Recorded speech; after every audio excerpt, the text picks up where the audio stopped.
Hey everybody, welcome to Overcoming Average, sponsored by Atlas Technology Solutions, my company. So we do Apple certified IT support for your small business, and we'd love to help you out. So tonight I have my friend and neighbor Marvin Bell with me. So dude, thanks for coming. I wanted to say I met you just a little while ago, and there's certain people that it's like as soon as you meet them, you're on the same wavelength. You know, you're like, okay, I get this dude, and I feel like he gets me. Right. And we just, we were just talking outside with some other neighbors, and I was like, dude, you got to come on the podcast. So It's awesome. I've got a lot of people lined up, and I love doing the podcast, but scheduling's tough, especially with coronavirus. Yeah. It's hard to get people out here. People have different schedules. People have different levels of fear, I feel like. Right.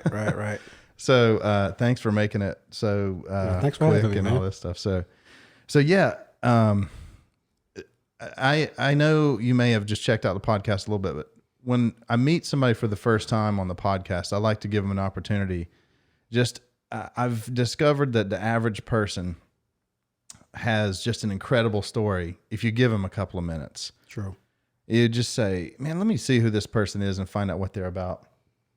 And you just find out people, even like good friends of mine, I'll have them come on and I find out stories about them. I'm like, whoa, I never knew. Right. Never knew it with that. Right. So I'd love to just hear, where did Marvin Bell come from? What brought you to Davidson, North Carolina? That's a great question. So you started as a small child and yes, right.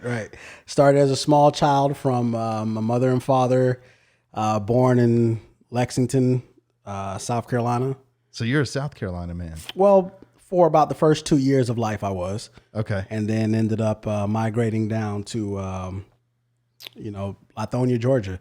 Most people don't know. Lithonia? Yeah, so most people don't know Lithonia. They know Stone Mountain. I know Stone Mountain. So you know Stone Mountain, but Lithonia. I climbed Stone Mountain one time and realized it's a hike. Yeah, it's a pretty good hike. Pretty good hike. But Lithonia, DeKalb County, Georgia. That's where I became me. Found myself. A lot of good times there. A lot of growth. I mean, that really made me who I really am. Lithonia is a place to where, most people when they see it now, they probably either don't remember. It's a place kind of like Charlotte where a lot of people just kind of migrate there. You get a lot of people from up north that come down because property values are. What's the industry there?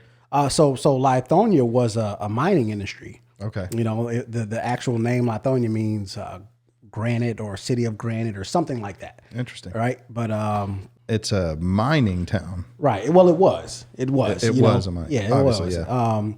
But just Lithonia was a place of hardworking folks. Mm-hmm. It was suburbia back in the early '80s, and late '80s, and then it just kind of turned into what it turned into, man. But it was a good place to grow up. It's a good place to grow up. Yeah. How far is that's an hour from Atlanta? No, man. We're probably about a good 25, 30 minutes from downtown. Okay, that's a lot. Okay, I-20, all right? Nice. We're right there off of Panola Road, I-20 West. Same traffic though, or no?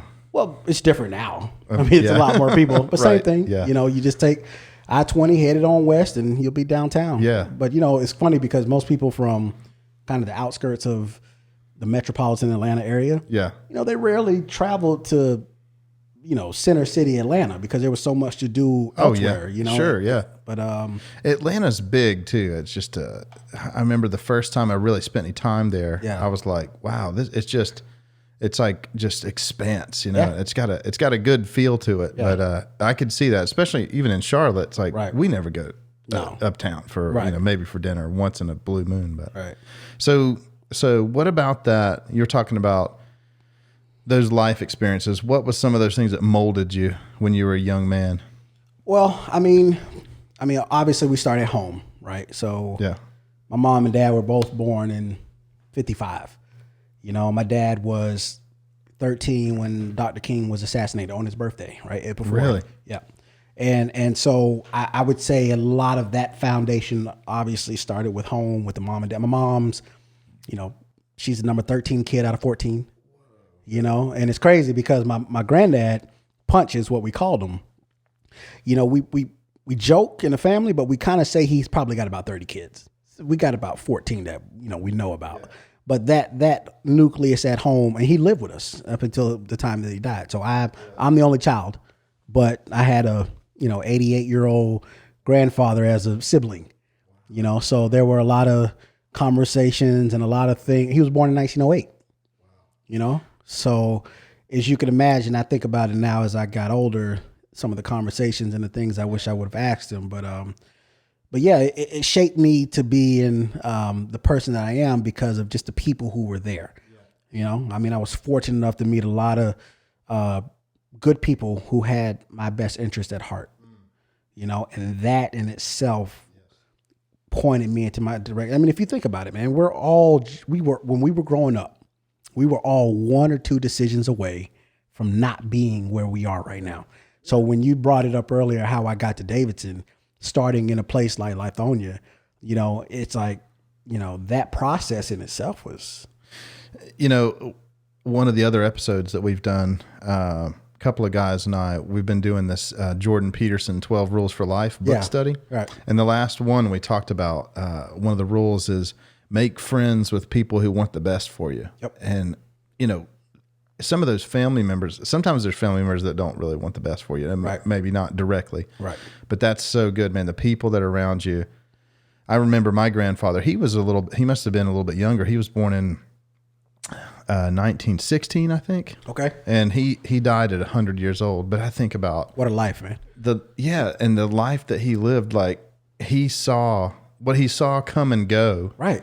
He saw Hitler come and go. He saw Kennedy come and go. He saw all this stuff in 100 years. And the wisdom that comes from those people is just incredible. So to have the blessing to have your grandfather around for any stretch of time is amazing. Absolutely. So continue. You were how old during this time there? So like I said, he was there when I was born. Okay. And he died in 2000. I was 15. So, there was that aspect, but that, like I said, that whole community, it goes from the people that were there all the way to the music, growing up on Outkast, Goody Mob, that whole Dungeon family, you think about the things as you get older, what kind of pointed you into those directions, and I think all of that has something to do with that whole Atlanta culture, that whole family bonding culture that we had down there, man, just kind of, it prepared me. It prepared me for being a husband. It prepared me for being a father. It prepared me for society. But it's funny because, when I went off to school to an environment that was nothing like that, that ended up benefiting me for life. So, when you decided to go away for school, because I've noticed some people in small towns, big towns, there's that's the divided highway. Right. When you get to that age, college age or whatever, when you say, okay, I'm out of here. Right. Or you just you stay, and I think in a bigger city or even on the outskirts of a big city, it's easy to make that, well, I'll just stick around. There's plenty of opportunity here. But what made you leave and where did you go? So I was lucky enough. So my mother works for the airline industry, has for 40 years. So I traveled the world when I was younger. Again, Lithonia, where I grew up, was a middle class, blue collar town, but not many people got the experiences that I got when it came to certain things. Before I was 15, I've been to Paris, I've been to London, I've been to Japan, I've been to Sydney, Australia, but these were just benefits that I had because of the profession that my mom had, right? So I knew, especially being the only child, I was like, there's no way that I'm staying in Georgia going to school. Hell, I applied to University of Hawaii. Really? Yeah, absolutely. Absolutely, man. I was just trying to go. Yeah. And then I played a little baseball. So, I had that there that I wanted to do. And, but I just knew that I was going to leave and go to, somewhere else from school and not be there because I can always go home. That's always been my theme, right? I know I could always go home. Sure. Let me try to make it out there and see what happens in the world. And the world ended up bringing people like me and you together, sitting up here just chatting. you know, just because of those choices. But I ended up going to Coker College in South Carolina, in Hartsville, South Carolina. It's actually where my dad went to school. Okay. His name is Marvin as well. He's in the Hall of Fame for basketball. So you want to talk about a culture shock. So Lithonia was probably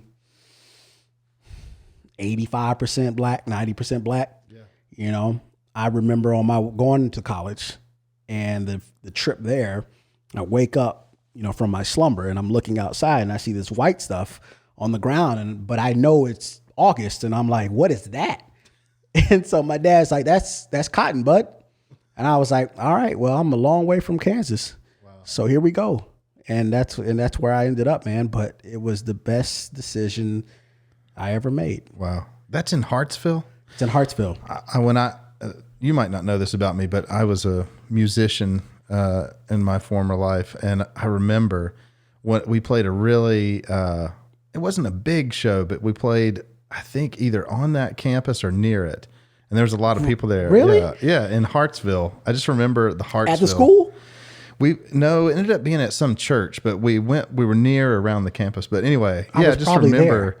Well, you might have been. There was not much to do in Hartsville, bro. Okay, it was Natty Lights, it was Tupac, it was Marble Lights, and then talking about how drunk we were last time. You know, and then trying to find any type of music scene that we could. So that's probably the last time I heard that town's name is when I played crazy. there. Yeah, That's but crazy. I remember it was Hartsville, South Carolina. Yep. And I remember it's funny we were talking about that because I remember getting there super late at night and like, this is Hartsville, you know. So it's Hearts Vegas, baby. Yeah, that's what they call it. Classic. Hearts Vegas, man. It was a great time for me. It didn't start off great. I mean, I remember the first interactions I was having with, you know, some of the student body. That was the first time I was around somebody that or a group of people that didn't look like me. Yeah. You know, like I said, I mean, Lithonia was what it was. Yeah. You know, the one or two white guys that we had at our high school, we thought they was just light skinned because they acted just like us. We didn't know. You know, but that's why I ended up going to the school that I went to, because I knew then if I was going to make it in this life, I was going to have to learn how to deal and understand and assimilate with people that did not look like me. And that was an important lesson. So, but it was a culture shock for me because when I got to school, it wasn't a lot of people that looked like me, you know, and it was tough. At least I thought it was tough, right? That wasn't tough. My mom and dad growing up in Jim Crow, that was tough. Yeah. You know, me thinking, right. me thinking that, you know, how am I going to get along with my new suite mates in college? That wasn't tough. Right. But yes. but I'm glad I stayed because I remember calling them and it was like, I can't do this. I want to go home. They were like, we'll see you in 4 years, bud. And that was that. Now, did you go to play baseball there? I did. Awesome. Really? I did. Yep. Did you get a scholarship to go there? I did, but it was interesting. So the NCAA in its glory for baseball, you only get 11.7 scholarships. And so 11.7 scholarships. 11.7 scholarships, right?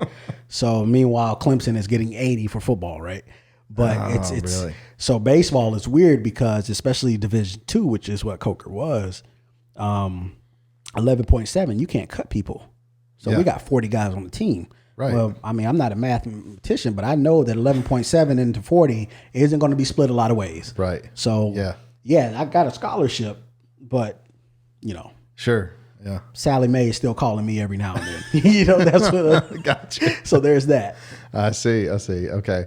Yeah, we've talked about that before. Some of the scholarship stuff is just crazy, and I didn't get a scholarship. I wish I had tried, honestly, but you know, I was homeschooled, and the stuff that my parents told me, I was just like, well, you know, what do you know when you're 16, 17, you're preparing for college? You don't know. Right. You don't know. You don't know. You know, so I wish I would have gotten partial, but you know, it is a little crazy with you see 80. You said 80 for Clemson football. And just football in general. I mean, they you know, I mean, look at the teams that they hold, man. They got. Yeah. I mean, 80 might not be the correct number, but it's more than 11.7. Right. I tell you that. You know that baseball has the least amount of scholarships from what I remember that they give out for NCAA sports. You know, but that was the best thing. That's why when people get into this debate about paying college athletes. I'm on the ladder on that, man, because I remember, lining up on the bus, getting $6 meal money, going to games, going to go play Mount Olive or Erskine or whatever, man. And the coach is like, literally, he's got a stack of $5 bills in his hand and a stack of $1 bills, and that's our lunch money for the night. Yeah. And he's like making jokes saying, don't spend it all in one night. Like, really? So what we're college. We're like, all right, so we go get a case. We go get a couple Little Caesars. We're good. Yeah. You know what I'm saying? Yeah. We get swept for the weekend, but it Right. doesn't matter about that. We had a good time. Right. Yeah. But I think for me, I understand that aspect of another organization making tons of money off your likeness. I get that. And that's probably got to be frustrating. I was never that top tier of an athlete, so it didn't really affect me like that. Yeah. But what I would say is not having that and having to work towards some type of recognition, some type of goal, I think that kind of just alleviated the ultimate for us. Instead of it just being, I can go to college and get money off of my likeness and whatever else. We were still trying to find and fight and inch our way to some type of success, because those $6 meal money stories and those other things, they meant a little more because we knew we weren't getting any money on top of that. But that's just my, I'm gonna get off my soapbox on paying college athletes, but it's just interesting. Well, and the lesson there is, the value of $1 for one. Absolutely. And I'm trying to teach my kids right now, Right. They're earning their little money selling gummy bears on the street and necklaces or whatever. And we go to the store, and it's just funny to watch them say, okay, and they're holding their money, and they've got their $3, and they're trying to look for something that says 3. Right. And then I'm trying to explain tax and everything. Right. And it hurts me to see them not be able to get things that they want because they can't afford it, and they're super young. So it's hard to teach them, like, okay, well, go home and work a little more. And we're trying to work some of that out. But yeah, you learn those lessons. We're all the time finding things in life where you think, man, I don't want to ever be in that situation again. I know for me personally, just talking about college and baseball actually make me think about my experience with those. I played baseball for the church league, and I loved it. And, it was great, but I was homeschooled, so I didn't play for any other leagues. Right. And I played for one, and it was great. But I remember, especially in the South, you hit 18, nobody plays baseball anymore. You play softball with the firefighters of the church. Right. Exactly. Yeah. Which is weird. Right. But I remember those days, and it just brings up like the things that used to irk me and make me think I'm going to be better than this was just basic things like flat tires, man. Yeah. How many times did I run out of gas or have flat tires because I didn't have any money? Right. Absolutely. And so I was like, I'm not going to let this happen to me anymore. And my personal story was, I've talked about it a lot, but I got into Dave Ramsey, paid a bunch of debt off. And I remember Dave Ramsey was always talking about when you have an emergency fund and your tire blows out, you just have a tire problem. You don't have a tire problem and a money problem. And I remember thinking, man, that sounds so peaceful. I can get a tire changed. But when you're like, I don't have the money and my tire's blown out. Right. And a lot of people haven't learned that lesson. It's a discipline thing. Right. You don't get anywhere in life without sacrifice. Right. And I think what you're saying is those stories of riding the rough road and getting those $6 meal tickets made you look up and say, not in my future. Right.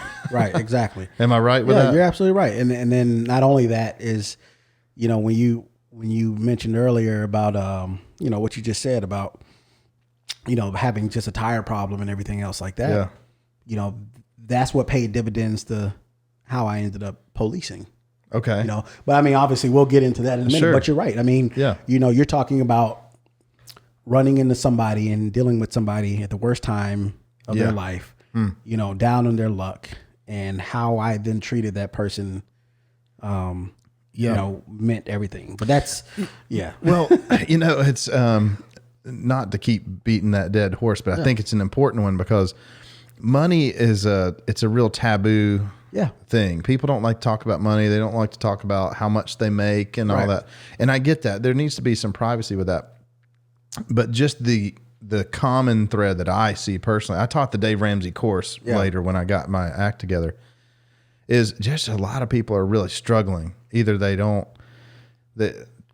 like you said, they're in the low times in their life. And you definitely see it now. Yeah. And exactly. Yeah. When they call it an emergency fund for a reason, right? Not just for personal, but even these companies with coronavirus, it's like you can't run your company for 3 weeks without, like, how do you do it? But have bragged over the years about how much profit you have made. Right. Right. Yeah. No, I get it. It's a little bit of a facade. Yeah. You know, and I got a call. I mean, I felt bad, but going to your point of like, when you've been through that tough time, you can relate with somebody who's in a tough time.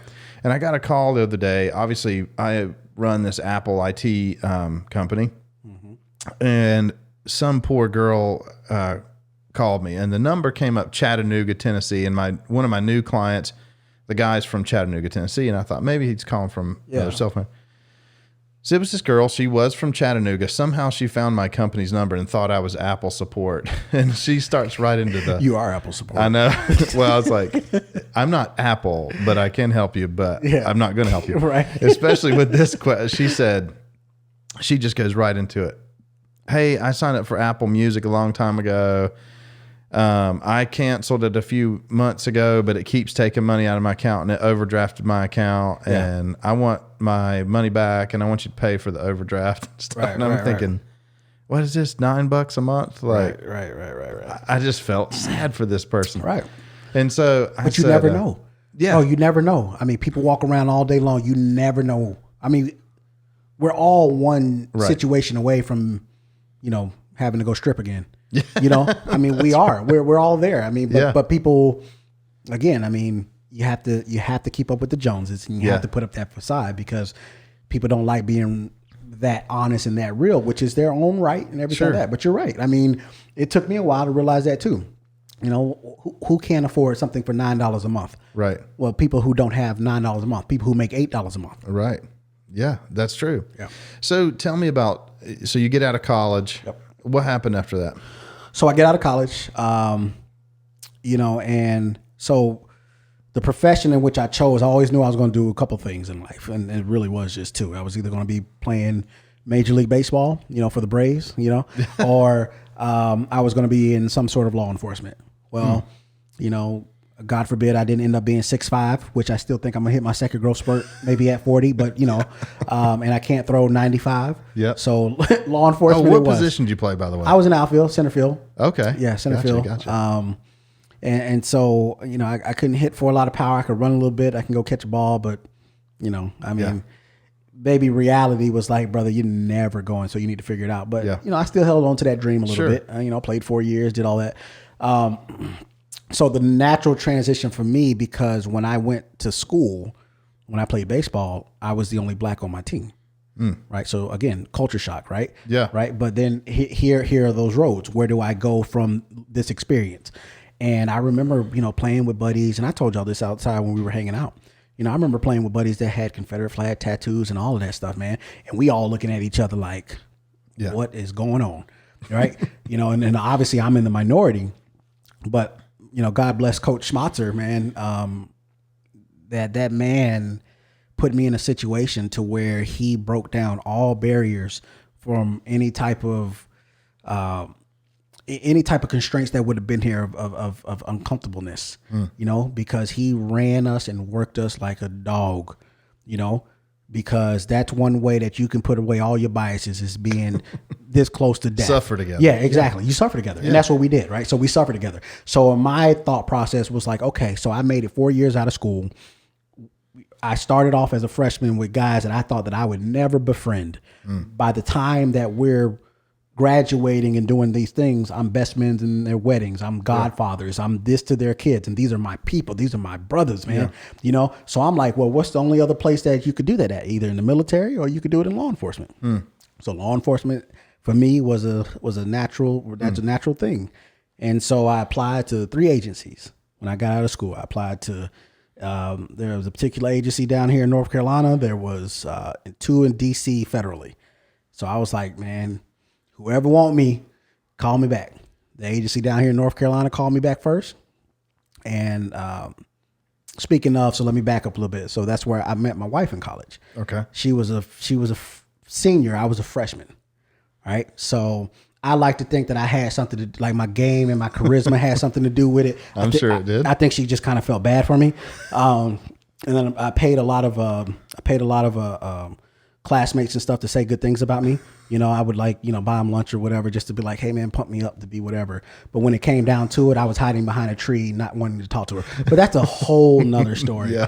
But yeah, so she ended up moving here to North Carolina, and I pretty much followed her because the agency called me back, and I was like, yeah, let's get it. Awesome. And, you know, started with this department, and pretty much been here in the area ever since. Mm-hmm. So when you made the decision to go into law enforcement, what was it about that? What was it that made you say, I want to uphold the law, I want to be one of those enforcers, or what was it that was that made you want to do that? So that's the typical standard answer, right? And I do believe that, right? You know, protect and serve and all that. But I'm gonna be honest with you, brother. For me, it was, tell me another job, another career where even the richest of the rich, even the mightiest of the might, when it hits the fan, who are they calling? Yeah. Right? So to be able to be in that profession to where I'm the one that's responding, and it was job stability and security. Yeah. Somebody is always going to do something wrong. Something is always going to happen. So I'm always going to have a job. Yeah.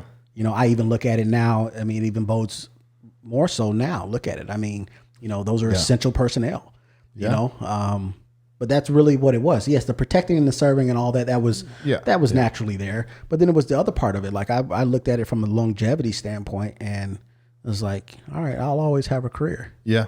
Yeah. Well, and that's good too. I thought about maybe doing military for the same reason. Right. I think as a provider, I've always that's the biggest thing for me is I hope that I can make it through life and continue to provide for my family. And if I ever get in a place where I can't, that's going to wreck me. Like that's like all I do is make sure that I'm going to be able to provide for my family. Right.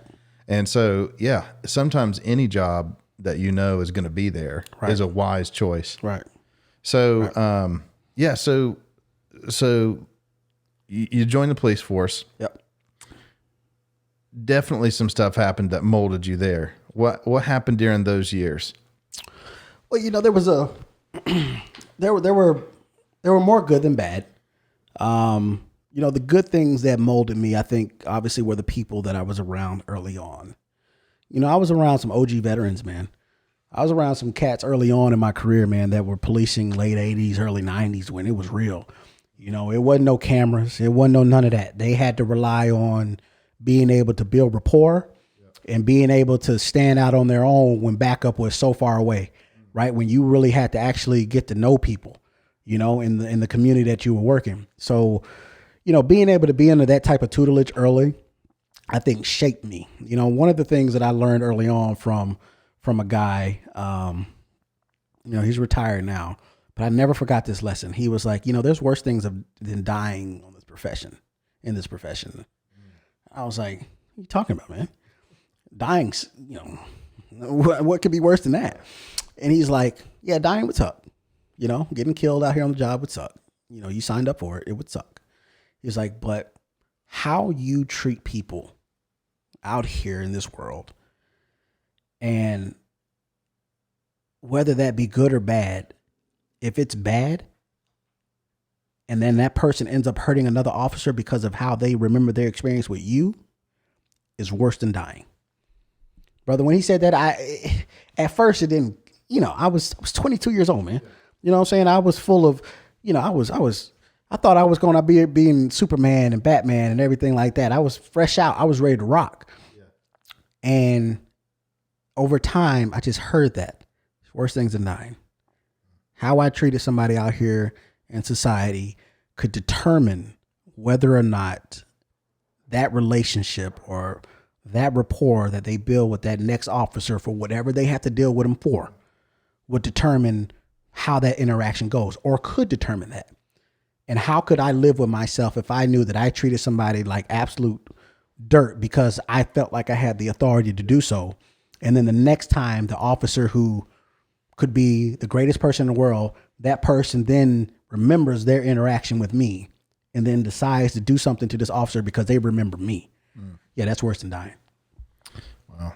Yeah. And you know, what kind of sparked our conversation the other night was just, with everything going on in the world, I never thought I would hear people say defund the police. And, you know, it's tough because we have another officer in the neighborhood, and it just, I know it shook him pretty bad to be cursed out by a random stranger for grabbing a hamburger at lunch because he's in the uniform.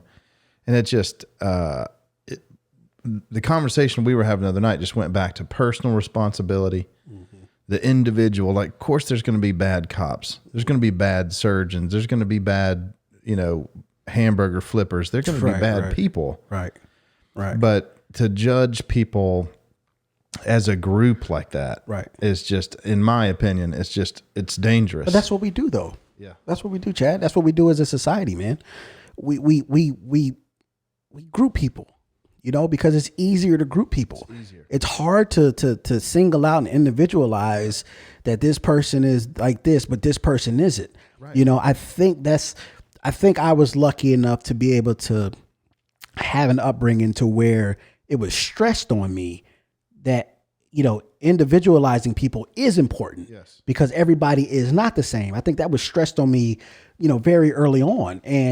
But everybody doesn't get that, you know, and it's very easy to single groups out and say that this group is because of this and this group is because of that. But I think if you really were to sit down and pull people out of the climate in which they're in and really have a conversation, like, do you really feel like everybody's like this? Well, maybe not everybody, but most of them. So I tell you all of them. Well, where are we at? Right. Where are we at? Yeah. But we don't even get to that part of the conversation. It's just more so, you know, defund the police, you know, do it this way politically, do it that way politically, all those different things, man. And it's just, it's tough because, you know, I mean, you take somebody like me, man. You know, I'm a black guy who was a cop. You know, what did I get? What kind of treatment did I get? I got treated great. I got treated not so great, you know, but I knew early on when I came into the job, just like I would say majority of the police that do, they know what they're getting into, but you can't train for actually going through it. Right. And at that point, your true character and your true personality comes out, you know, again, like I said, you know, you take these people and you put them through an application process and they look great on paper and they look great doing all these different things, right? But there is no true litmus test to say how a person is really going to react when you put them in an uncomfortable situation. That with the unwilling who feel like they have every reason and right to feel the way that they do about the things and the injustices that have happened. And now you're taking somebody who has never been in that type of situation. You know, I'm not saying that I'm perfect. I'm not saying that I have been through every situation, but I grew up in an area in DeKalb County that I witnessed some things. I ended up going to Hartsville, South Carolina and learning about other cultures and other things. That doesn't make me an expert, but I'm more well versed now than I was then. Yeah. And you put people in those situations and you can't test for that. And that's the problem. Yeah. And that's the problem that these recruiters are facing, these departments are facing, because they're all short. They're short staffed, man. People don't want to do the job. They're leaving the job, whatever. I left the job. Yeah. You know, people are doing all these things. And so they got to have people. And then what happens is the stress gets put on the recruiters. The stress gets put on these people who are doing the backgrounds. And I'm not saying that they're overlooking things, but there's no true test. You know who does it right? The FBI and all these other people. Well, I'm not going to say that they do it. Let me just back up. I'm not saying that they do it right with everything, but their process takes years. Yeah, it's not a, you know, couple month thing. Sure. That thing takes, I had a buddy that went to the FBI, took him 3 years. Wow. And went through a shutdown. Wow. They come to sit at your house. You know, they get to know about you. Yeah. They want to know. And there's still corrupt people that come through there. course, still corrupt. It comes, the law enforcement reminds me a lot. My wife's an educator. Right. It's a labor of love. It's a burden. Right. Because you're right. Who knows? I've thought about a lot since all this stuff's happened. Like, what would I do if somebody was violent towards me? Or like, you can train and train and train, and maybe we do need more training. I was listening to, we were actually talking this other day, like, when you're practicing jujitsu or whatever, the more you do it, this is what Joe Rogan was saying, the more you do it, it's just natural. Right. So maybe the police do need to do more training or what have you, but how do you do more training when it comes to implicit bias? Yeah. You don't train for that. Right. That's in you. Yeah. That training has been forged in years, 20, 30, 40 years. You can't train for implicit bias, and that's unfortunate. Right. Well, and the training I'm talking about is more like if this person's going to react, right. But I just don't know if it's possible to even do that. But that's what I'm saying. But even when you're talking about that, I think it starts before that about how a person goes into a situation with this, how they're feeling about a situation. I mean, you could do all the training that you want, from a hands-on perspective, and in every situation is different. But how does somebody go into a situation thinking, And I think sometimes in law enforcement, when you get out of the academy, and I know at least it was this for me, they talk a lot about hypervigilance, and they talk a lot about, always keeping your guard up, because complacency kills, right? That's the thing that they say. Complacency kills, keeping the guard up. And I think that's a valid point. You have to have your guard up when you're dealing with the public, because again, that comes with the territory. People, sometimes have a certain feeling about authority and whatever, right? But how do you manage that vigilance? How do you manage that wall? How do you manage being able to put the wall up, pull the wall down, put the wall back up in the same situation, put the wall back down, raise it up maybe just a little bit more, maybe drop it all the way down? How do you manage that? Still knowing in the back that if it jumps off, you got to be ready to take it to that ultimate level if you need to. Yeah. Yeah. How do you train for that? It's personality. Yeah. It's characteristics. It's upbringing. It's all those things. Well, and with recruiting, I would dare say it's almost impossible to find out how somebody's going to react in those situations. I mean, I know personally, I've hired people that I thought this person's going to be great. Right. And of course, like 90 days later, you realize this person's lost it. This guy's crazy. Right. And you just don't know. You can't do it, and you can't do it that quick. Personality tests help a little bit, but it's hard to know. And honestly, some of the questions that are off limits to ask, right, they need to be asked. Like, hey, what was your upbringing like? Right. Did you like your dad? Right. And, for example, references. Right. Yeah. People always put on there. Sure. They say name 3 references. Well, you're always going to put on there people who talk great about you. Right. Well, name 3 people who probably don't think highly of you. Put them down as a reference. Yeah. Whoa. And you're right. Whoa. Now let's really start to see, because if I can find, at least something that still makes you worthy of having this job or this career, then that's worth it. But I'm just, that was just, it's just a thought.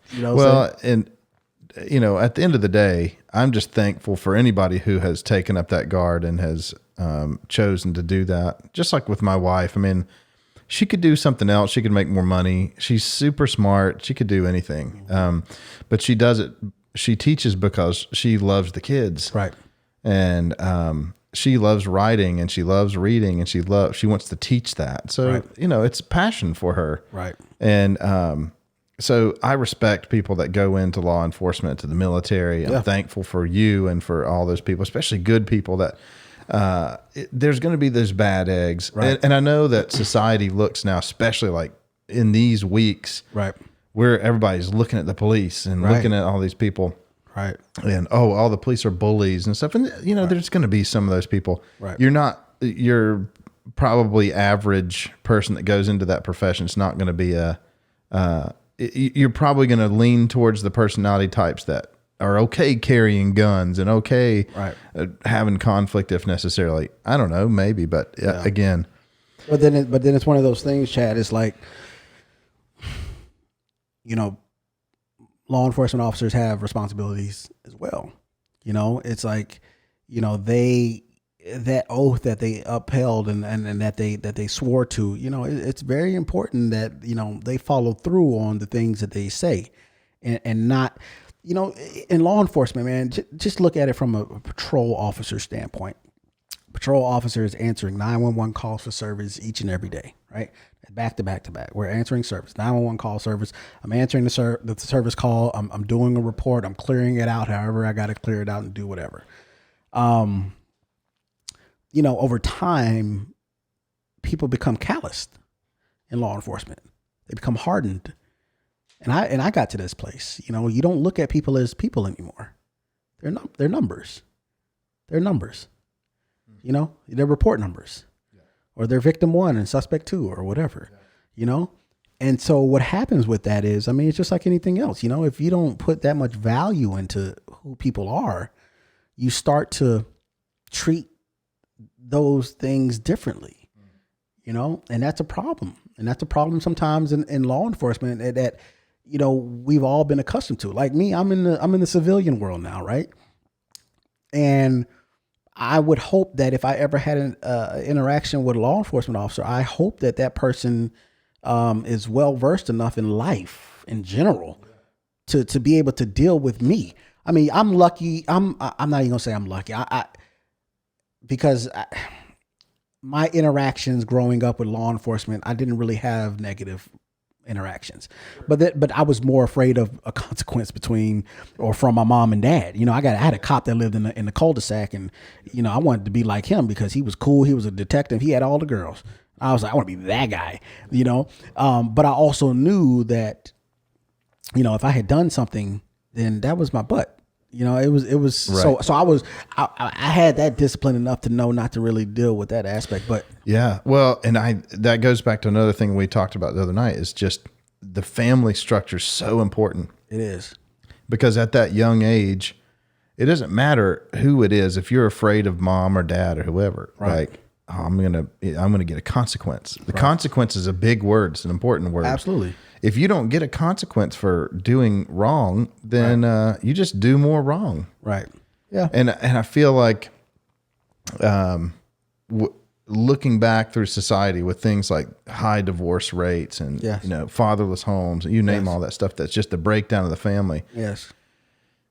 That's the core root of the problem with most of these people, because that are anarchists, and they have no rules. They've never had consequences. They've had consequences, but well, no, I know what you're saying. But then, if we're going to open up that box, we got to figure out how they got there in the first place. Right. And see, that's the conversation where you say that most people don't want to have. Me and you can have that conversation. Yeah. You know, because you know we're intellectuals. We like to talk and think. You know, but most of society doesn't really want to have that conversation. Well, how did they get to those fatherless homes? See, we're so quick to be able to be like, well, that's stereotypical, so that's why those people are doing what they're doing. Well, how did they get to that point? Yeah. You know, we don't want to talk about these things, about how things have happened in the past are still directly impacting the future. You know, right? I mean, people don't want to talk about how, you know, when the civil rights was passed and all these things, I mean, you're talking about hundreds and hundreds of years to where education, healthcare was not fair to a certain group, to people that look like me. It wasn't the same. It wasn't fair. And now all of a sudden it's like, well, you're supposed to just catch up. Wait a minute now. You know, you talk about the fatherless homes, you know, you talk about Jim Crow, you talk about the war on drugs and all these things. There were all these things that happened in society with black folks that kind of didn't give us a, you know, that head start in life like everybody else got. Now, the caveat to that is, but what about the other folks that have become successful? Because see, I can't use that excuse because my family nucleus was different than, say, my counterpart, my neighbor. You know, it was different. I grew up in a home with my mother and my father and my granddad. You know, I grew up in a family to where all of my uncles and all of my aunts graduated from college. You know, all of my aunts went to Ivy League schools. You know, all of my dad's brothers and sisters went to college. You know, I grew up, so I could never use that, you know, I'm part of the struggle because we never really had that kind of struggle. And that's why I empathized with people who had that struggle when I was policing, because even though I didn't go through that, I also had to recognize my privilege. You know, we always want to talk about privilege and things. I had to recognize my privilege. I was privileged. Brother, I went to these places and traveled these places where some of my friends had never left outside of the 285 corridor. Yeah. You know, and I was here going to Osaka, and I was here going to Hawaii to the Pro Bowl, you know, hanging out at 5 and 6 years old. Well, my neighbors, they didn't have that. Yeah. You know?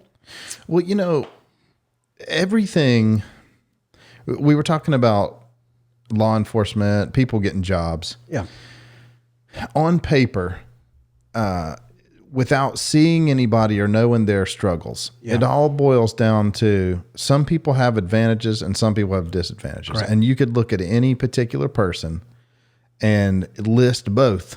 Right. You know, you could say, well, you have this and you don't have that. Right. And that's at least my stance. It comes back down to the individual. You know, you could say, well, you know, we're both from the South. Okay. Right. So that puts us on the same page. Right. A lot of people from other parts of the country judge people from the South. Right. No, you know, absolutely. And so you could say, well, they automatically think that we're stupid because we're from the South or whatever. Right. You know, other people might say, well, you guys live in an affluent, you know, part of the town. Okay. Right. Well, you're better than I am. And as you stack up these goods and bads, it boils down to the individual. Yes. And the dangerous thing, in my opinion, is that people, they pick one of those avenues and they say, well, my skin color or the location I was raised in. Right. Or even if we get into things that people don't talk about, but let's just be real about it. Like good looks will get you somewhere. Absolutely. Personality. Absolutely. Some people are born with a flat, boring personality. Yes. Some people are not. So looks, personality, skin color, parents. Right. You know, I'd like to think all those things got me in your living room, but you know. I think so too. Yeah, you know, I think, cause I look back and this is where I've found a lot of people have a big differentiation. Right. Some people think that life happens to you. Right. It's just all this stuff, and there's nothing you could have done about it. You're just it's fate. And then the other way is like, well, I worked towards this. Right. I overcame those things because I am from the South, but I embrace it, but I also don't intentionally try to. I intentionally try to maybe soften up. I know it's hard to tell, but my Southern accent, you know, because I don't want to sound like a redneck, you know. I got you. And so some of those things I work on to try to make myself better, in my opinion, as a person. Now, is it bad to have a thick Southern accent? No, but I know what you're saying. You know what I'm saying? It's just taking those things and. But the other thing that the hard pill to swallow is that along that line of cards that we're dealt, you know, some people are going to have. I think we talked about this the other night too. I'm going to have a pair of twos. Right. But you can still win with that hand. You know what I'm saying? Right. No, I feel you, man. I mean, you know, somebody like me growing up was always told, you know, you got to do it twice as good and all those things because of the way that I look and all those things. And I had to internalize that because I understood. You know, again, I didn't deal so much with systematic racism. I know it exists. It does exist. But I didn't deal with it like other people have dealt with it. But yeah, it was, I think there comes a point where there's choice and then there's, you know, the go get it attitude. Mm-hmm. You know, I mean, I didn't end up in Davidson by chance. No, we worked our ass off to get to Davidson because I remember when we first came to Davidson, and I'm not saying, let me first say this. I'm not saying that because Davidson is just, you know, holy grail of places to live. However, for somebody like me and my wife, right, living in an area like this to where, I mean, the numbers speak for itself. It's not that many people who are of, you know, Black and Hispanic races that live in Davidson. So the fact that we're here, we worked our ass off to get here, but we came here because we wanted, you know, better life and experience for our children and all those things. But how we got here was purely work. Yeah. Because the way that society and statistics are shown is that we're not supposed to be here, but we did everything we were supposed to do to get here. Yeah. You know, we stayed out of trouble. We went to school. You know, we we got married, we had children, we bought a home, we were able to capitalize on that home, which was able to, and that's what law enforcement did. It was able to get me a home for half. I paid it off. We ended up selling it for whatever I sold it for. That's how we got to Davidson. Sure. That's how we were the first peoples here. And my story honestly is not much different, because I grew up, my dad was a mechanic. I was a homeschooled Southern boy. Right. I didn't have anything, and neither of my parents went to college. And so I worked hard because I wanted to make my parents proud. Yes. And, some people don't care. They're just worried about today, and they're worried about going out having fun. Exactly. So I went to class. I made those little decisions every day. I went to all my classes. I did all my homework. I tried not to procrastinate. And all those little decisions, they pile up. And next thing you know, it's like, I actually know some things that are valuable in the economy. Right. So, the thing that's sort of disturbing too is like, I'm happy where I am. Yes. Isn't that a good feeling? It's good to be happy. To be content. Contentment. There's happiness, and then there's content. Yeah. Right. Well, and I can't remember the philosopher, but I just heard this quote the other day. They said, basically, you can't take anything away from a content man. It doesn't matter where. Right. Because that's deep. I like that. You know what I'm saying? You're right. You're absolutely right. If you're content, it doesn't matter if you look at this neighborhood, that neighborhood. Exactly. You don't look up or down. You just say, man, I'm happy with what I've had. I'm proud of what I've done. Exactly. And if I upgrade or downgrade, I'm still going to be happy. I'm going to try to make that. And it goes back to what we were saying earlier about the value of a dollar and working hard. It's because we didn't, we didn't have any silver spoon. We didn't have any trust fund. My wife and I were able to get here based off of our blood, sweat, and tears, man. You know what I'm saying? There was no just secret bank account that was out there that was waiting for us to be able to, move into an area and capitalize on that. Yeah, exactly. So when you go through that, you have that, and that was one of the interesting things working in one of the places where I worked that was very affluent, is that you saw the difference in people and how they reacted to things in life because their perception of reality did not match everybody else's. And that's the realness. When you live in certain places and you wake up, and we talked about that even before we started. I mean, could you imagine waking up and money is not an issue? Yeah. Some people, that live close to where we live, they wake up like that. Sure. God bless them for however they got it, for whatever, But I think, like I said, I think there comes a difference of a mindset and a drive when a person has to wake up and go get it. Yeah. You know what I'm saying? So let me ask you this. You're a father yet again. Yes. One of the things in our discussion the other day was that next generation, passing it forward. Would we be upset if our kids lived in a more affluent neighborhood, in that bigger house, in that, would that upset us, or would it make us feel like we'd achieve something? Because a lot of people are kind of spitting this whole, somebody gave it to them. Right. Well, we're thinking, what did the guy do that gave it to him? Right. This guy started a coal company. Right.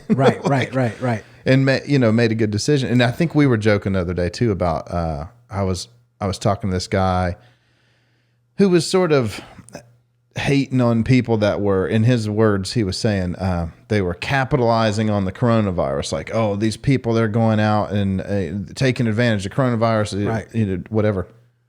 And then 10 breaths later, he's like, man, I just bought all these stocks. They're all cheap. Right. Wait, you can't do that. You can't do that. Yeah. So for our kids, that next generation, how do we balance letting them suffer enough to learn those lessons, but also that's what at least I'm striving for, is to make my kids have I don't want them to have an easy life. No, you want to be well balanced. But I want to have that safety net to say, if anything ever comes where you need help, Dad's here. Of course. Of course. But how do we balance that, in your opinion? I think, like I said, I think it comes down to the lessons that are being taught in the home. Let me just go back real quick when I was saying about being born with a silver spoon in my mouth. I don't hate on anybody that's what generations of families are supposed to do.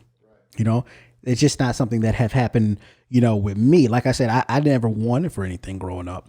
But, you know, when it came to this point in my life, you know, I didn't have everything that others might have had. I've had to work for mine. But the reason and how I'm working for mine, and just like my wife, we're doing it so that we can pass that along to the kids, because, you know, the old saying, every generation is supposed to make it better for the next, right? Yeah, I want my kids to be in that big house because I don't want to go to a nursing home. I want to be able to be the old, you know what I'm saying? For real, bro. It's selfish. Yes, it's selfish. I want to be the old. That's good. I want to be the old, naked, crazy senile guy in the neighborhood driving around the golf cart naked with my robe on. And then the HOA is calling them and saying, your dad got out again. Yes, he did. I want to be that guy, right? But I think finding that balance is just what it is that you do with your kids. You just talk to them. Absolutely. You know, that's why, you know, when you see how people are the way that they are and how they turned out, it's learned behavior. You know, I really have been wrestling with this lately because, you know, one of the key things in life is suffering. We've talked about that a lot, like down in the dirt with your baseball buddies, doing those runs or whatever. Yes. These military guys that, like if you watch the documentary Core and Gall, I don't know if you've seen it. It's just these guys. Hell. It's just hell on earth. But they come out and they are closer than a blood brother. You have no choice. Yeah, you have no choice.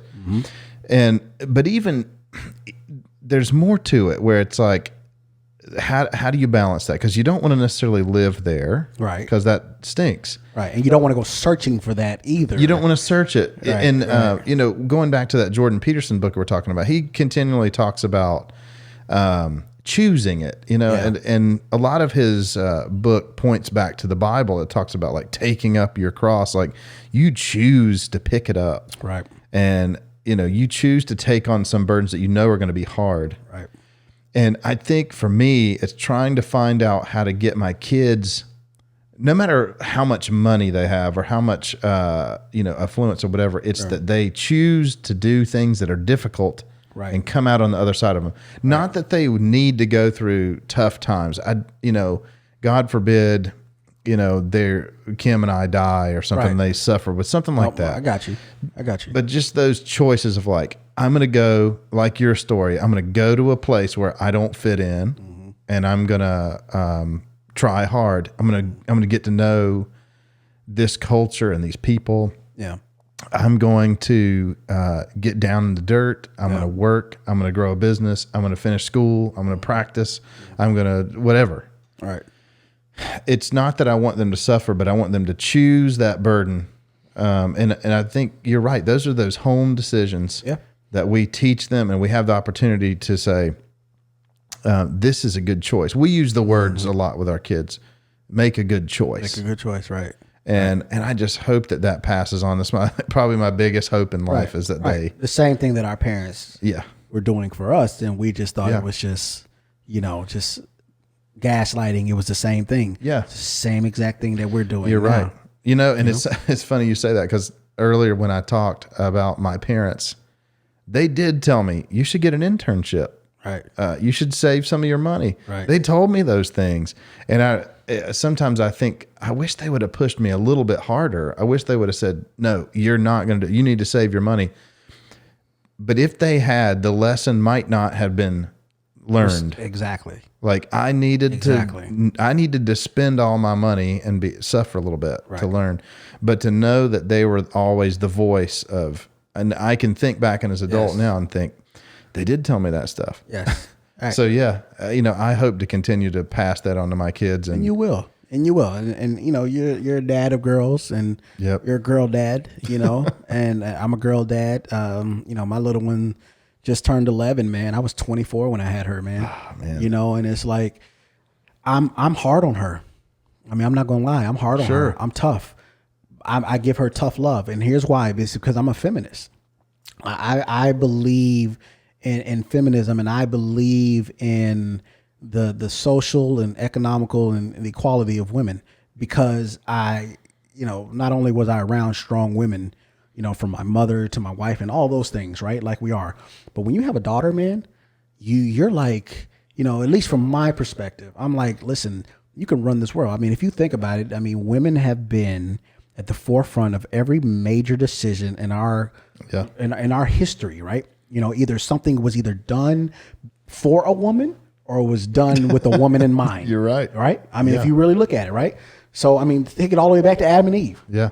So you're right. It's so I internalized that when I knew I was having a daughter, you know, and I'm hard on her about little things, about consistency and things like that. And I know that I have to kind of, you know, balance that out, you know, so if she ever does see this, like I am trying, you know, but I know I have to balance that out because I don't want to, you know, I got to that talk about balance. I got to find that balance of being strict and stern, but not being overly strict and stern, because I remember the girls that had parents that were overly strict and stern, and when they got free, they got free. Yeah. Right. So I try to find that balance, man. But I think, you know, more than just what you say to them, you know, what they see from you. Yeah. You know, I mean, the example that you're giving, that we give our daughters, hopefully they end up, I mean, obviously we hope that they end up with somebody that's better than us, but at least like us. You know, I mean, the person that they're going to choose to be with for the rest of their life, they're gonna take their first clues from dad and the male figures that are in their life. You know, and we're fortunate enough to be able to, you know, have a standardized family nucleus to where we have a mom and dad under the same roof and we're raising our kids. But you know, finding that balance, I just think it just gets to a point where you're just like, and I'm fighting that too, man, because as my daughter gets older, I'm like, but I don't want you to go to the mall. I don't want you to go to these places. You know, I want you to, you know, no, you can't go spend the night over at somebody's house, but they can come over here, you know, because I can trust them over here. Sure. I don't know these people, you know. Yep. But at some point, whenever that point may come, and I don't know where it's going to come and when it's going to come, you have to hope that the things that you've instilled in them comes through to fruition. Yeah. Because you know, it's one of the toughest things you have. We celebrated 10 years of marriage a couple weeks ago. Yes, thank you. Yes, and I made a little slideshow. She got you now, bro. I know. She get half. I know. But you know, the thing that got me was obviously the speed. Yeah. It's like, wow, 10 years. You know, gone. And that little blip. Where we didn't have kids. So you know, we went 3 years before we had kids. Yep. I mean, there's hardly any pictures of that, you know, and then it's like kids come in. And to your point, I just kept thinking, man, every moment, every little second is a teaching moment with the kids. Yes. And the thing that I've seen about that standard family with the mom and a dad is that I'm strong sometimes and I'm soft sometimes, and my wife is strong sometimes and she's soft, and on different subjects. Yeah. But it just is like molding them back and forth, because there's times where I'm always the one, hey, let's go get ice cream, you know, and mom's like, nope, we're eating vegetables tonight. Right. And then, you know, I'm like, nope, you're not going out and doing that. And mom's like, no, let them go play their kids. Right. That balance is so important. But the thing that really stuck out to me when I was making that slideshow and looking at those pictures was that little bit of time, a day will pass, and every single thing is a teaching moment. And I just hope I can grab those more and more. Like, I know that it's hard, man. We're adults. Especially with young kids, it's hard. You're sleep deprived like you have never been in your life. Like, I was talking to a new mom the other day, and you're going through the midst of it right now. But they were saying, man, when you hear these teenagers talk about, oh, I'm so sleep deprived. I stayed up for 2 days in a row. It's like, you have no idea. We haven't slept in months. No idea. And brother, you're talking about 10 years in the midst of, you know, difference of hours. I mean, man, I remember just, I mean, there are even some cartoons right now that I can't watch, because, like, if I hear the Peppa Pig song, my anxiety, PTSD. Bro, it's unbelievable, because I remember just being so exhausted in this place, you know. But you did what you had to do, you know. I mean, I went to third shift. I mean, because we couldn't afford childcare at the time, you know. It was, bro, I'd get off at work at 6 a.m, and it'd be like a football. Wife hand the baby off to me. She goes out the door to work. And then and the baby looking at me like, what's up, Dad? Let's rock. And I'm like, oh my God. And I can't go to sleep, you know? So, but you know, we had years of that being the norm, and then we got used to each other, and then it was like, hey, so guess what? You're gonna have another kid. So I blame that on like Kenny G and Merlot. So those are who I'm going to blame those on. Well, and I'm glad I'm getting to talk to you at this, and I've met you at this special time, because there's something about becoming a dad. Yeah. Every time. Yes. The first one, the second one, the third one for me was a new experience, and it's like, man, the wisdom just pours on. It does, because and especially now, me, I'm not. Again, I was 24. Yeah. When I had my first. I'm 35 when I had my second. And I'm like, okay, but it's you're right. It's a interesting process, to say the least, but it's all worth it. Well, and because you just want your kids to do, you really just want them to. I mean, all these things that we want from our kids, at the end of the day, we want them to be good people. Yeah. Treat people well. Work hard. Don't ask for handouts. Yeah. That's pretty much it. Now, we're going to go through ups and downs and circles and roundabouts to get to those points. Yeah. But that's just the point. Just be a good person. Yeah. Well, and again, to the book study we're doing, Jordan Peterson was saying, if you had a choice, and they said, okay, you can either have a child that grew up happy, or I want my kid to be happy, or I want my kid to do something great. Which one would you pick? And most of us, I think, would say, I'd rather them do something great, right? There's something meaningful about that. Right. Going back to the happiness is not necessarily a good word, but accomplishing something, overcoming the tough things in life. Yes. It brings that meaning, which brings beyond happiness. Yeah. It brings, I'm blanking on the word. Achievement. I mean, it brings, it's self-fulfilling. Yeah. And you feel like when we were talking about living in a place where you're content. Right.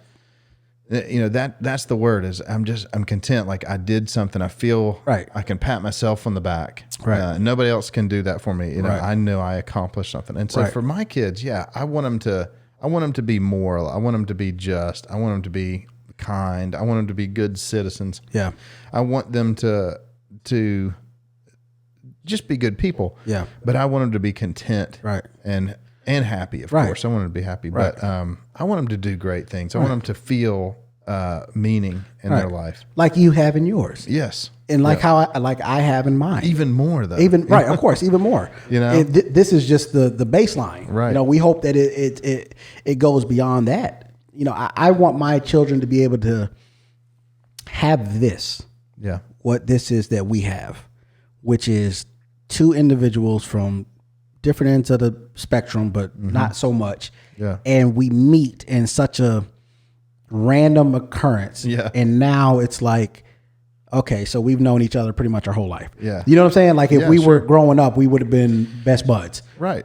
Just because, we think alike and we have like-minded. Right. Well, and it goes back to, we talked about this when I first met you, and I just reiterate it a lot. It's these people that get on social media and they try to change the world with tweets. Right. Man, you got to have a conversation. Right. You have to get to know somebody. Right. But people don't know how to have conversations, though, Chad. No, they don't. They don't. This right here is hard. It is. For some, it's hard. Yeah. I get me, I'm only child. Right. Hell, I'll talk to a tree if it talks back to me. So this is easy for me. Yeah. But this is hard. It is hard. Well, and we had to think about like where the social media stuff came from. I'm a nerd. It came from IT people. In the very beginning of the internet, the only people that used these chat rooms and stuff were nerds sitting in their basement. Now it's a normal thing. Everybody's on there. You're weird if you're not on these social media platforms or whatever. So you're weird. Yeah. But I got off of Facebook in 2005, bro. Yeah. You had to still have a .edu before I got off Facebook. That's early days. That's early days. But that's the thing is people, now it's that's how we're communicating, which is so hard, because I've had interactions even just recently with purchasing things on eBay where I ran into like dudes cursing me out because he sent me a bum computer. And I'm like, dude, it's just, if he would have had a storefront and I was talking to him face to face, I'd say, look, here's the situation. This is broken. It would have been no problem. Right. But that, I call it that digital courage. People get that digital courage and they'll tweet the nastiest stuff. Then apologize when they get caught. Right. Well, and I wanted to say something about that too, because we're all developing, right? Yes. And we're in this cancel culture, which I think is just bogus, where if you've ever done anything bad in your life, you're done. Mm-hmm. But as we're talking here, like we develop, we get smarter, we get more dumb. Yes. But we don't, for the most part, keep our minds. Like we change them over time. Right. And so some of these people have made mistakes in the past. Like, okay, let's give them some grace and then see how the future turns out. Well, because I would. It also depends on what people have done too. Well, and it does depend. You know what I'm saying? I mean, the cancel culture and all that, whatever they call it. I mean, you know, that's really nothing new. It's the name of it is new. You know, it's the same thing in any type of business or corporation. If you know the right or the wrong people get a wind of something, they're going to cancel you. You know, I mean, I guess that's in my profession, and I witnessed that firsthand, you know, with either myself or other people that were in the profession. You know, if a certain group of people or you became on the radar, that's always been the thing in law enforcement, stay under the radar, right? Once you become on the radar, because it was a saying that, you know, a law enforcement officer breaks policy every day doing something. And those policies, I mean, because there's a Bible of policies, right? Right. You know, but it's like, but once you get on the radar, you know, those powers to be, if they want you, they get you. Yeah. You know, so I've experienced the cancel culture, or the cancel culture in law enforcement. Yeah. Personally, you know, but yeah, it's you know, it's always been there. Yeah. It's always, there are some, you know, maybe you'd call them unforgivable things, but you know, at the end of the day, though, I guess what I'm pointing out is some of the small. Like silly stuff. Like what? Like the most recent thing I can think about is I saw people boycotting the Goya company. Yes, I saw that. Because Trump, he said something pro-Trump, and now people are like, I'm not going to buy those beans again. Yeah, that and it's probably. Like, that's to me silly. Like, who cares if he wants to vote for him or not? Right, like, well, you know. But let's put it in perspective, though, Chad. People were trying to boycott civil rights because certain people were saying, well, we do want black people to integrate in schools. Yeah. Well, you know, I mean, so that's what I'm saying. But the cancel culture aspect of it has always been there. You know what I'm saying? What we might think of ridiculous now is the same thing of what people did before in the past that we would still think that were ridiculous. Right. You know, I mean, shit, I'm sorry for cussing mom and dad if you're listening. But, you know, I mean, if you think about even the Civil War was because of culture wanted to be canceled. Mm-hmm. You know, I'm not a historian buff or anything like that. But if you just think about the aspect of the cancel culture, you know, I agree with you. I know where you're going with it. I agree with you, you know, because we all have sinned and fallen short of the glory of God. We all have. You know, I just think it's a thing right now. I mean, it's a fad. Yeah. You know, people are knowing that this has power. Like I will end your whole being if you do something that I don't like. You know, the problem that I don't like about it are when companies and entities follow up with that cancellation of whatever. It's like, are you doing it genuinely, or are you only doing it because you don't want to be caught out there? Well, that's what I'm saying. There's a fakeness. And that bothers me. There's a fakeness to it. That bothers me, yes. Because something like this, the Goya company, it's just, to me, it's almost a joke. It's like this guy that runs a bean company is now, you know, people are, canceling beans. But then other people are like, I'm going to go buy every bean on the shelf. Like that's what there's no, it's not reasonable. Right. People on the left and on the right, it just feels like nobody can say, it's like if you're a pro-Trumper, and these are the terms we're using, pro-Trumper and never Trumper. And never Trumper, right. There's not he does some things smart and he doesn't. And, you know, Republican, Democrat, they both do good and bad, which is probably that's the reality, right? Well, no, the reality is they're rich. Yeah. And they don't have the common problems that Right. me and you have. That's what people fail to realize. That's the biggest thing about it. I'm just going to step on my political soapbox. I'm not going to say anything that's going to get me in trouble. But at the end of the day, left or right, they're rich men and women that are in these positions. Their problems are, well, where are we going to vacation this summer? Right. Me and you are like, bro, how are we going to, let's make sure Verizon is paid next week. Yeah. You know what I'm saying? Sure. And I think people forget that, I mean, and when it comes to the system, as it were, those are the kind of things that I've always sort of disagreed with. Like, why are these people lifetime politicians? Yeah. Do you have to have experience as a politician? Maybe. Right. I don't know. Like, why can't we rotate? Right. And especially when Republican or Democrat, you see things voted down by people and they still go through. Like, we don't want the toll lane. Well, you're going to get it anyway. You're going to get it anyway. Right. Right. Those kind of things. It's like, well, why are you guys in power in the first place? Right. So, and that's on both sides. Yes. But I agree. It's like the people that they're in the upper echelon. Yeah. And on the same side, I don't fault them for that, because going back to our original conversation, I wish that I was there. I wish I didn't have to worry about it. But at the same time, but I fault them if they try to then, infringe on people who are the normal class working people who aren't in that. Yeah. Which is the majority. That is the silent majority. Sure. Middle class, whether it's upper or lower middle class, that is the majority, right? When they try to then tell us, how it should be, that's when I'm like, but how do you know how it should be? Right. Because you've never been where we are. Right. You've never been 1 or 2 paychecks away from which majority of people are. Yeah. 1 or 2 paychecks away from spamming it up. Nothing against spam. I've seen a lot of spam commercials lately. It has been looking good, but you know what I'm saying.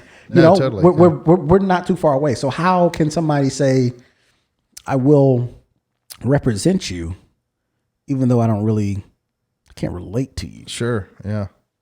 Well, and I think everything's so polarized. But again, like you said, that the real, I feel like most people are just kind of normal in the middle. Exactly. And you hear all these loud people on the left and the right because it's exciting, right? It's exciting, right. Like the way people make money nowadays is, going back to the internet, is clicks. So everything's clickbait. Yes. We want the most, we don't want to see the whole, how did this riot build up? We want to see the burning building. Right. And then talk about that. But we don't want to see the whole conversation. We want to see where they yelled at the guy and he punched him in the face. Right. We want to see that little snippet and we're out. Mm-hmm. And it's hard. We are bombarded with data nowadays. I mean, I'm doing it. I'm making a podcast, a long form where we can just have long conversations. Hopefully people will listen to it but it's needed.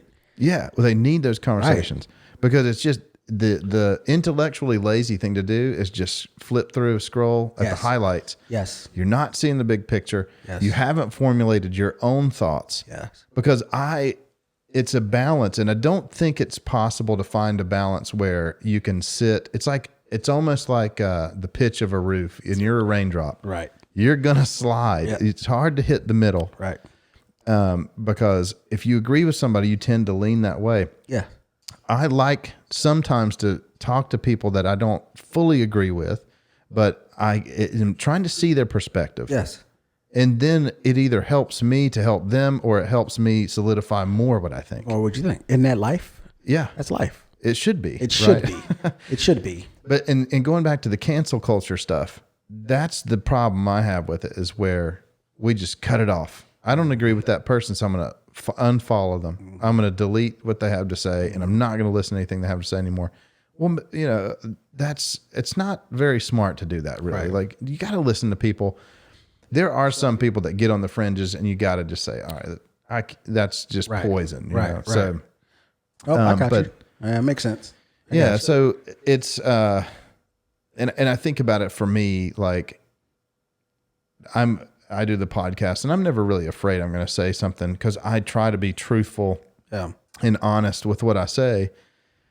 And if I say something wrong or make a mistake, I'll take it back. Mm-hmm. I'll say, well, maybe not. didn't mean that, but I just try not to even say it in the first place. Right. You know? Right. Of course. Hopefully. Of course. But, you know, to think that there's a lot of people out there nowadays, they don't want to hear a differing opinion. Mm-hmm. And that's dangerous, I feel like. But when have we ever really in society wanted to hear the difference of opinion? And that's the scary thing about it. You know, it's an individualized thing. You know what I'm saying? I mean, groups for the most part don't really want to do that with other groups.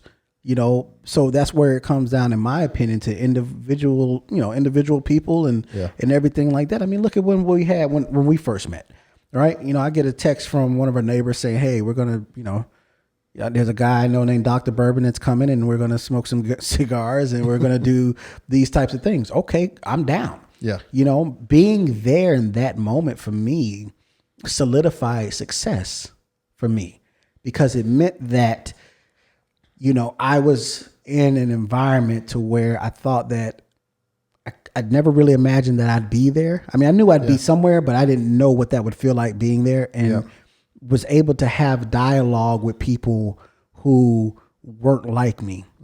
Not even just not looking like me. That's so surface level. Yeah. I'm talking about just, you know, maybe not like me. And then come to find out, we were all pretty much kind of alike. Yeah. You know, and that's the approach I took in law enforcement, man. Sure. Every interaction, when I got over that feeling of looking at people as just numbers, right? And now starting to empathize with people again. Because I'm gonna tell you what it did for me, how I got back to that spot. My house that I used to live in got broken into, right? Like they came in the house, they stole my service weapon, you know, a couple other weapons, and that was it. They had to have known that I was law enforcement, and they just went straight for the guns and all that other stuff.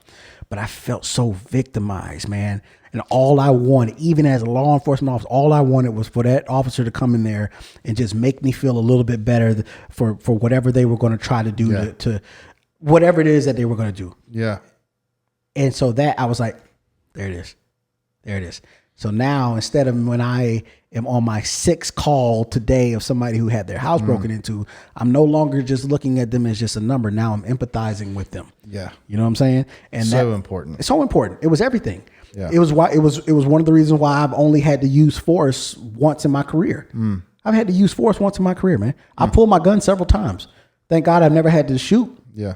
You know, because, you know, I think I had great training. I had great examples. You know, when we were in the academy, I had leadership that was, like I said, they were Old Testament, man. Yeah. You know, they made sure that we knew about uses of force and everything like that. If you feel like you have to go to your bat belt and you can't talk to a person, because you're not going to be able to talk to everybody, but you should at least try. If you can't do that and you can't use these, don't always try to resort to the weapons. Right. So that's how we were. Right. That's how I came. Yeah, you know? totally. But yeah. But that whole thing of coming back to dialogue and building rapport, you know, that takes effort, man. It takes effort for somebody to want to get to know somebody else. Yeah. And to get to and care about what they're saying and what they're talking about. Because most people, you know, their conversations and their dealings with each other is so surface level. It is. You know, and sometimes it's got to be like that, right? Because you meet so many people on a daily basis. But I think when you start to tap into it a little more, like I said, now we're tapping into, you know, not only just being neighbors, but into friendships, into likes and dislikes amongst one another. You know, I think that's where the true change comes. Yeah. But how do you do that with the majority of society when the majority of society doesn't want to do that with each other? Well, and I think there's, this might not fall in the category of cancel culture, but there's definitely, if you have a differing opinion, especially in a group, you're a lot of times you're trying to figure out where everybody sits. Because if you say the wrong thing, you'll get canceled. People will say, "Don't talk to that person," because they have a differing idea. Right. That's tough, and I don't know how to teach people how to do that, because I mean, I just am pretty solid in how I feel about things, but I'm willing to listen and convert, you know, and say, well, maybe this idea is not exactly right. Maybe I was taught wrong, or maybe I didn't see their perspective or what have you. Like, you know, a lot of people have never been robbed. Right.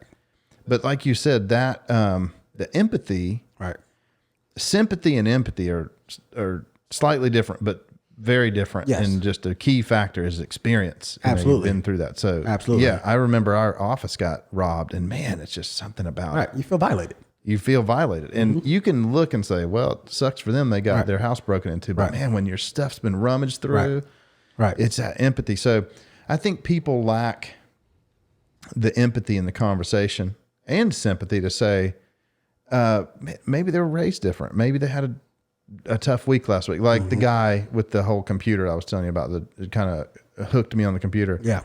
I just wanted justice. I just wanted to like my money back, and I wanted him to say, "Hey, I know you're trying to pull a scam on these people selling busted computers." Right. Like I wanted him to go down. Yeah. But then there was something that just kept saying too, like that dude might have had a rough week. Like maybe he's struggling. Maybe he's out of money. Maybe I'm his paycheck, and I wanted my money back. Right. You know?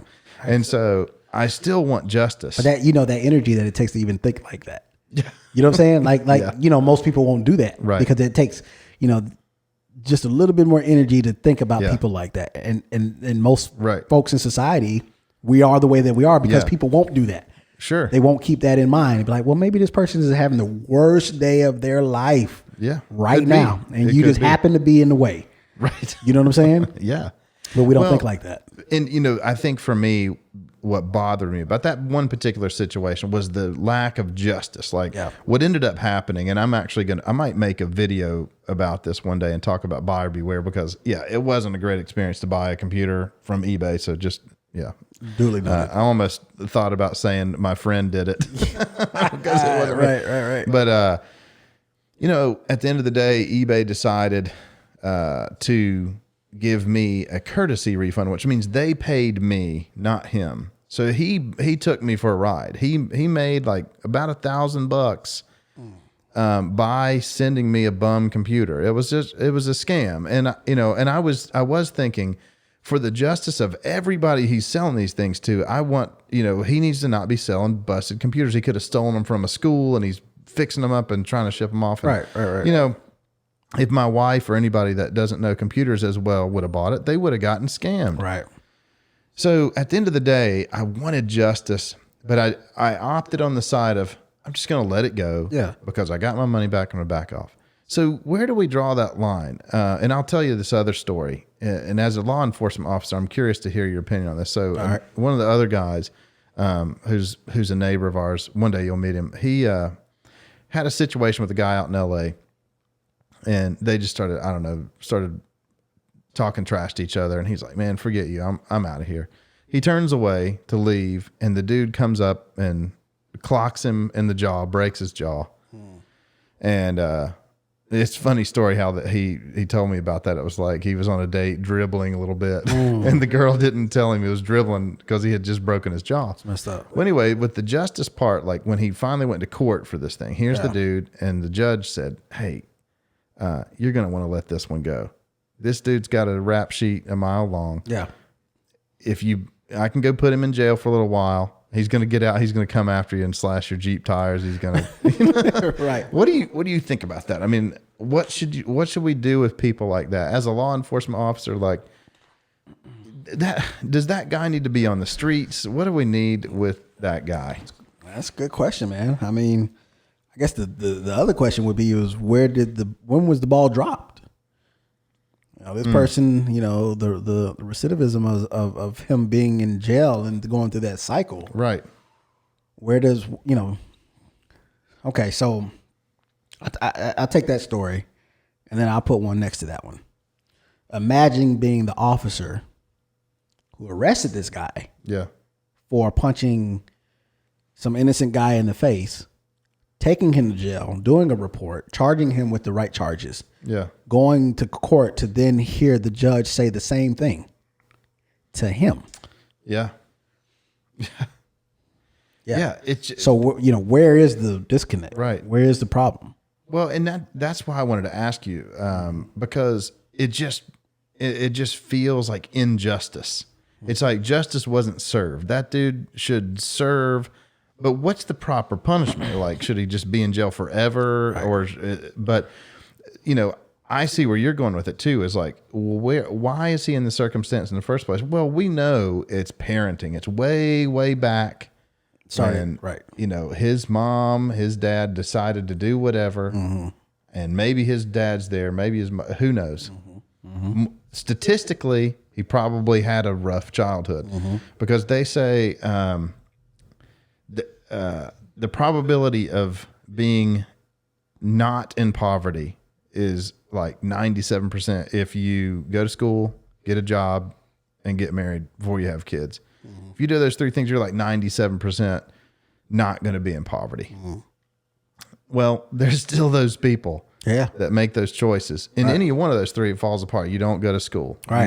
You know, have babies. Which are very easy to do. They are easy, especially young, and especially without parents saying, go get a job, stay in school. You know, I don't like this person you're dating or what have you. But, you know, I personally believe that comes back to churches and community groups and families meeting with families and mirroring good family life. It's got to be. I don't know another answer for how we get that guy to not punch this other guy in the face. Yeah, I mean, or it just comes down to choice, like you said before. Yeah, people know right from wrong. You know, you learn that early. Yeah. You know, I mean, in most situations, most kids learn that early. I mean, what that right is and what that wrong is may differ. Yeah. But you know that, you know, right is right and wrong is wrong. Yep. Even if you just know it as wrong means pain and right means, you know, reward. Right. You know, from like Pavlov. Sure. You know, it's the one semester I studied psychology, right? Look at me. Then I learned about Freud. I was like, no, I'm good. But yeah, you know, I just think it comes down to choice. It comes down to a lot of things, man. I mean, you know, wanting justice served and wanting it served the correct way. You know, when you look at a situation like that, you got to look at the other side of it too, because it's just as difficult. I mean, you know, I know lots of people in law enforcement, man. They're not even taking really people to jail for what? Yeah. You know, they call Mecklenburg the great state of Mecklenburg because they make up, you know, sometimes they make up their own stuff as they go. Really? You know, I mean, there was a time there where, you know, they were handing out peanuts of sentences for people that were violent offenders. Some of the worst of the worst. They were getting slapped on the wrist, man. Wow. You know, and it started early for these offenders. If it starts when you're a juvenile, you get slapped on the wrist, you become emboldened, and that just grows, and then that grows because you never really faced any real punishment. Right. Now you're so emboldened that you're taking lives, right? And you know that when you go to the court system, you know, you'll do your few years and then you'll be out. You know, at least, you know, from a law enforcement perspective, they know the same thing because, you know, they've been dealing with these individuals for years and years and years. Yep. And, you know, so it's a difficult situation, bro. Yeah. It's a difficult, part of the reason why I got out of it, man. Yeah. You know, because like I said, there were people out there that were willing to take my life just to get away.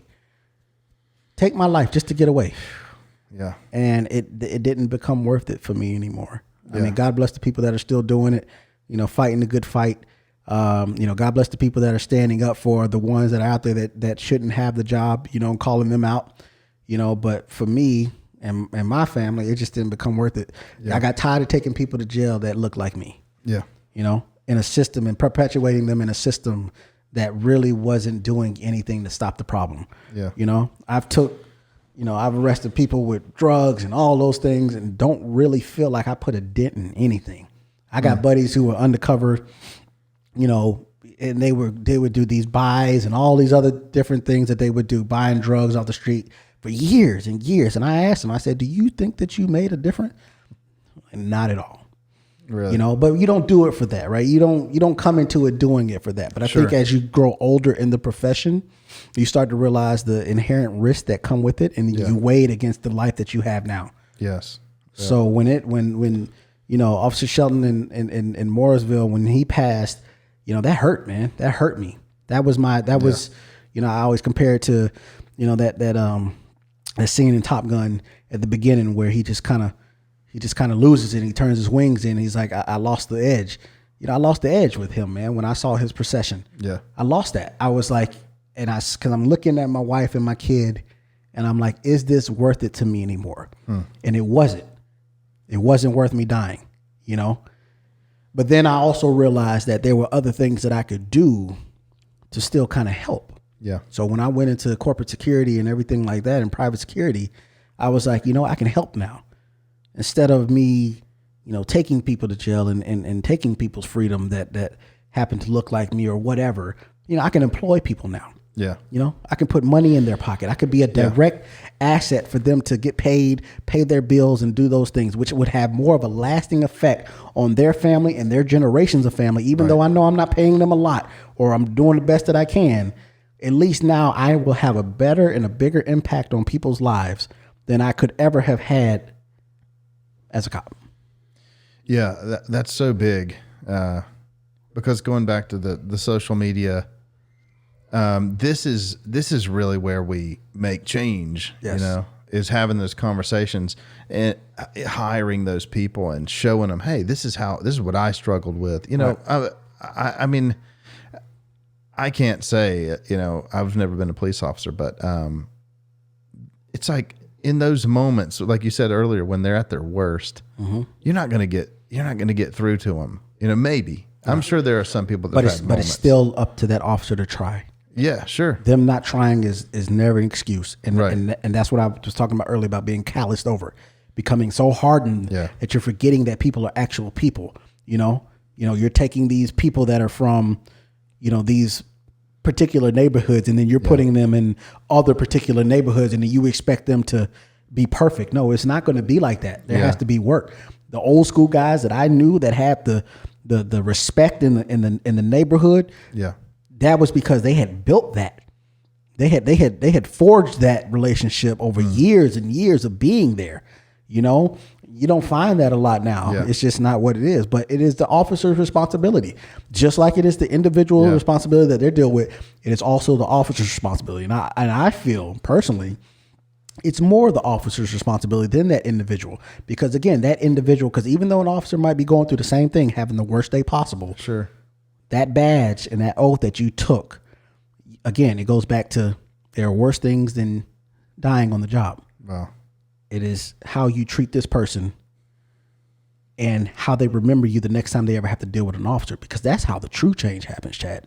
It's not just, talking about it in these community forum groups. No. Cops got thousands upon millions of opportunities daily across this nation for when they interact with somebody. One of the things that, Chief Putney used to say was that you could still deal with people whether you're taking their freedom or not, and treat them with dignity, right? You could still treat them with dignity no matter, even if you're taking their freedom away from them. All right. So all these interactions that law enforcement officers have with individuals, for the majority of them, they go like how they're supposed to go. Yeah. But it's the responsibility of the officer to make sure that when you're doing these things, you're keeping in mind how your interaction with them is, regardless of the situation. Now, I'm not saying to compromise safety. Safety is always priority. I'm always going to be a proponent of that. And every situation is different, but it's still their priority to make sure that they are an ambassador for the badge, not just for their own personal beliefs. It's for the badge, because what are we doing now as a society? We're grouping, right? Yeah. It's defund the police. It's not defund that cop that was in Minnesota. No, it's not defund him. It's defund the police, right? Everybody. So how do you make that different? Yeah. You make it different with the millions of interactions you have with people daily. Sure. The ones that go unnoticed, because if one person deals with an officer and it goes good officer, good officer, good officer, bad officer, good, good, good, then they're going to be thought about as good. Yeah. Yep. Compared to the opposite. But it's the same thing for officers to think about society and people in those societies the same way. Yeah. Thinking and hoping the best for them, regardless of what that situation is, always still remembering and not compromising safety. Because if then officers then see good guy, tough situation is hard going on right now for them, bad dude. Yeah. Good, but working on it. Yeah. Then their perception changes too. Sure. So let me ask you this. What would you say to young people that might have in January wanted to be in law enforcement, and now they're second guessing. Mm-hmm. What would you say? Go to fire department. I'm just playing. I would say do it. Well, first before, okay. All right. Let me digest what you said. I would first, regardless of when they were going to do it, is have them reflect on why they want to do it. And then reflect on what the job entails.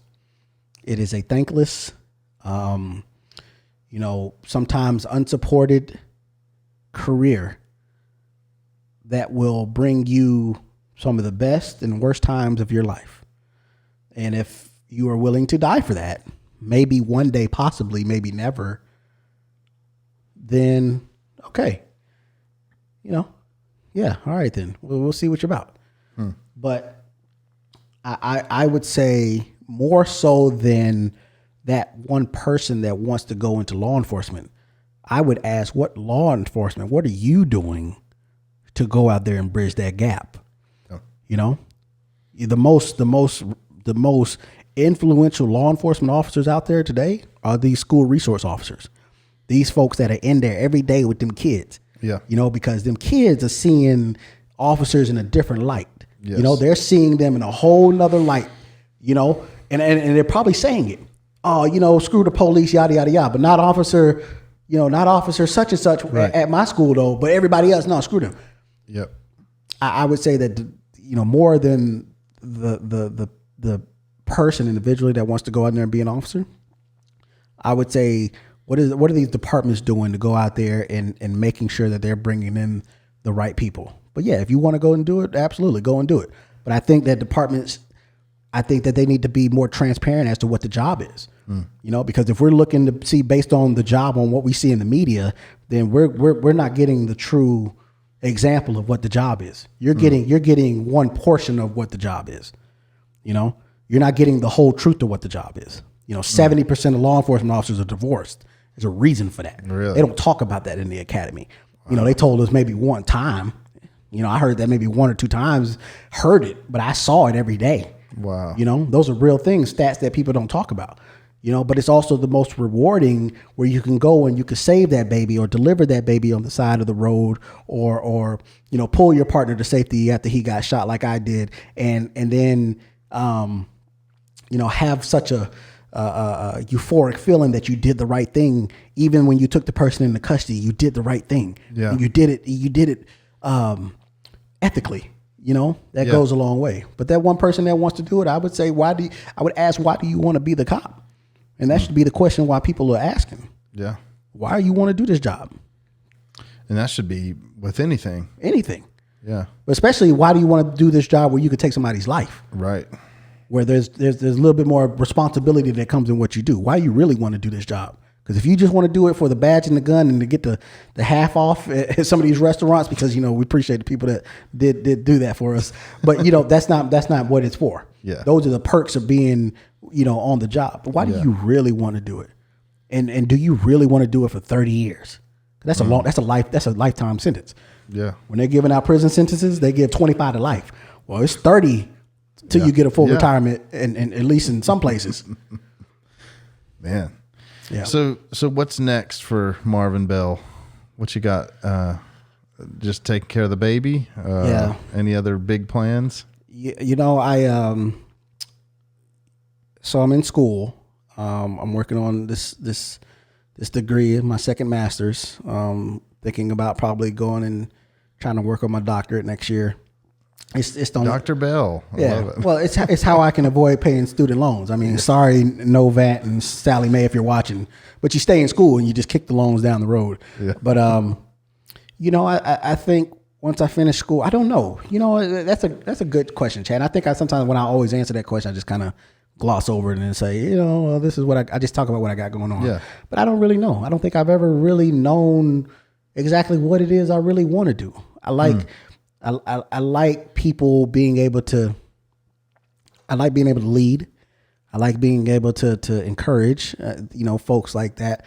But as far as me, any situation that kind of puts me into a position where I'm, just kind of using my story. And I don't have what's his name? Goggins, I don't have a story like the guy that runs. Yeah, that's the guy that Rogan always gets on there. Yeah, amazing, bro. Yeah. I don't have a story like that. I just have a story more so of just life, of just weaving in and out of just life and just people. So I don't really know exactly what's coming next. I mean, I got school.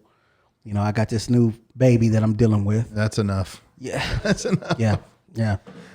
That's. But I don't know. I just keep trying to be a better person, man, and try to catch up with you on this bourbon stash you got going on here. But well, man, I think you've got a great story. I'm thankful to have you come out and spend the time talking, and looking forward to getting to know you even better. Absolutely, brother. I appreciate the time, man. And like I said, this is, all of that is how you roll that up, is how I guess I got to Davidson. Yeah. And how we got to meet each other sitting on the side of the road, man, hanging out. That's right. So, well, I'm honored to have you on, man, and hopefully we'll do it again soon. We will. Awesome. Thanks. Cheers, man. brother. Thank you.